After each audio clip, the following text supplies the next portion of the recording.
नाजरीन, welcome to my channel lucky TV Urdu. बात करते हैं ख्वाब में मुर्दा देखने के हवाले से। नाजरीन, इस ख्वाब की कई किस्में हैं। मुर्दा दुश्मन को देखना, जिंदा को मुर्दा देखना, मुर्दा का गोश्त खाना, मुर्दा से बातें करना, मुर्दा से दोस्ती करना, मुर्दा से कुछ लेना, मुर्दा से कलाम सुनना, मुर्दा से निकाह करना वगैरह। नाजरीन, अगर अभी तक आपने मेरा चैनल सब्सक्राइब नहीं किया तो अभी कर लें और मुफीद मालूमात हासिल करें।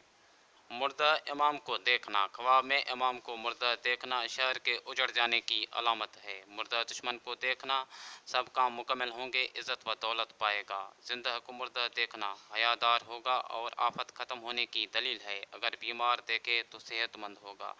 मुर्दा का गोश्त खाना गीबत करेगा, गलत कामों में मसरूफ़ होगा। मुर्दा से बातें करना दराज़ी उम्र की अलामत है। मुर्दे से दोस्ती करना, सफ़र पर जाएगा और सफ़र में दौलत और खुशी पाएगा। मुर्दे से कुछ लेना सलाहियत व बेहतरी पाएगा, रिज़्क़ में फ़ायदा हासिल करेगा। मुर्दे से कलाम सुनना उसका मकसद हासिल होने की अलामत है। अगर नसीहत सुने तो बेहतरी पाएगा। मुर्दे से खाने की चीज़ लेना, ऐसी जगह से रिज़्क़ मिलेगी जहाँ से मिलने की उम्मीद नहीं है।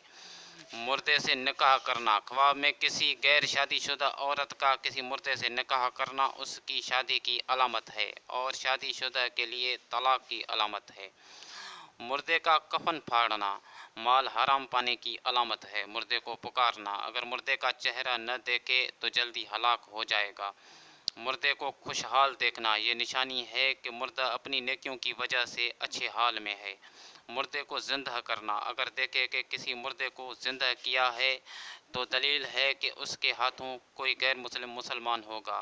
मुर्दे को नहलाना किसी गुमराह को राह रास्त पर लाने की अलामत है।